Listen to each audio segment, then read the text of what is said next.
So this is my vacuum system. Um, I started out with a 5-gallon shop vac, and it just wasn't enough. I had to empty it all the time. In fact, I was turning this morning, and you can see the amount of shavings I get when turning. So what I did is I originally hooked my shop vac. I put the top of the shop vac on top of this 55-gallon barrel, but then the bearings burned out. I had picked up this bouncy house blower for like 20 bucks, and I was going to use it as exhaust for the shop because it moves quite a bit of air. So um, I had that for a little bit, but then when the bearings burned out on the shop vac motor, I thought, well, we'll use the bouncy house motor blower. So I have that mounted to a piece of plywood, which is screwed onto the top, and it seals it pretty good. I will have to take it apart and show you the inside of it at some point, but I'll do that. It's a bit to do, but I take this whole piece off so I can empty the barrel. The exhaust is the black hose, and that goes right outside. So I don't get the fine particles. I don't even have a filter on this. All the fine particles go outside. So I bought this 20-foot pool hose, which works, but it whistles when at full speed, which is annoying because it's kind of loud. So I also put in this PVC pipe, which runs up and over and down. I got to get more pipe to run it further down the wall. But then I have my hose hooked up. I need to put it further down the hall, and I put it over here by the lathe because that's where I do most of the work and make most of the mess. The one good thing about it whistling is I can tell when it gets clogged, and usually it is at that 90-degree angle or that one where it gets clogged. I can pick up most of these shavings without any issues. It doesn't pick up screws and things like that, which is kind of nice. If I pick up any large pieces of wood, like a wood chip, it'll clog it at the corners. So I need to get 45s to put on the corners. That was a mistake, but you learn from your mistakes. I do have a grounding wire attached, which goes over and then hooks up to the ground on an outlet over there, so we don't get any static buildup. Now the T over here just terminates. I want to put in an exhaust hood for over my workbench for when I do soldering and stuff like that, and I also want to build a paint box so I can exhaust the fumes out the window. I have to figure that part out. My power for the workbench goes overhead, and it just plugs into an outlet.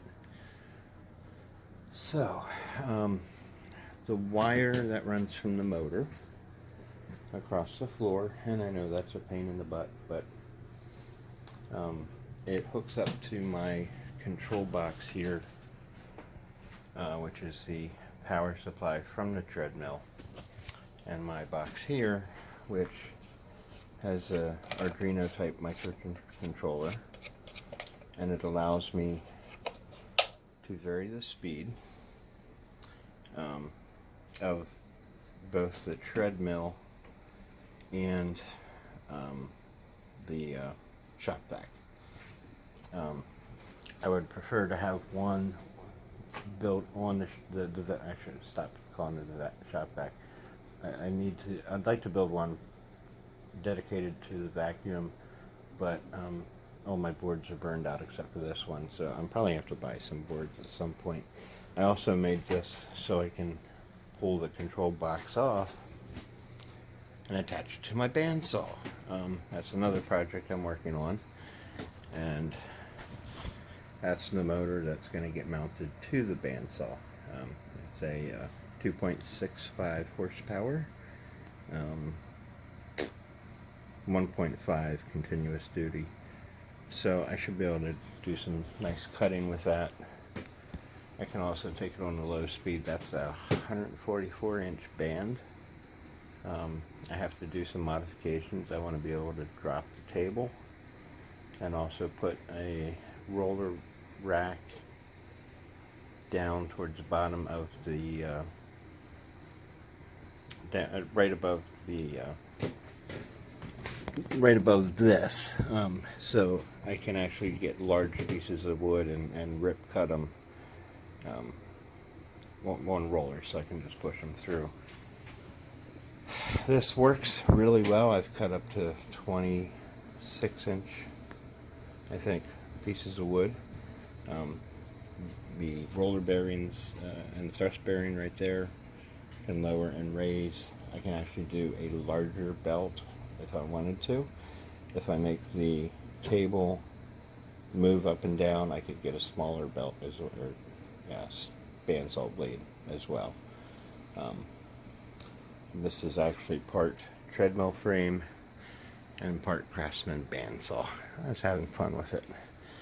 The only issue I have is the garage door opener rail that I have this mounted to twists a little bit, so when you push on the blade the whole thing moves.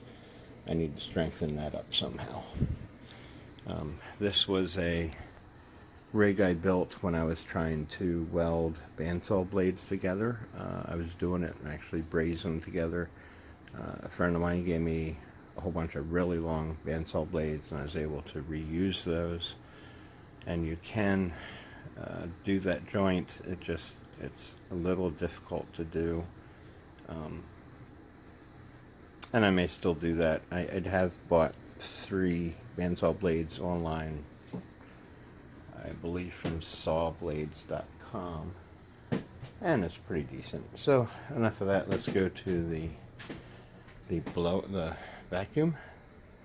So this switch turns it forward and reverse, which for the vacuum you want it forward. I have that there for the lathe, and I have to tighten that switch up. That's the power switch, and we'll turn the speed up a little bit. You can hear it. You'll hear the whistles shortly. It is loud, but not quite as loud as a shop vac. So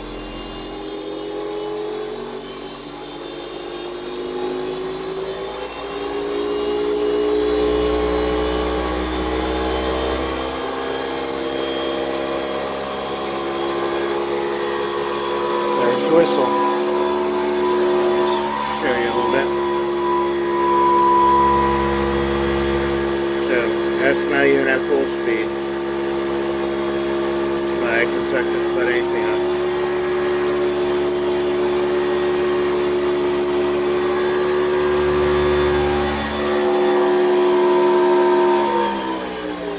I actually don't want to run it too much because it's only 6 in the morning.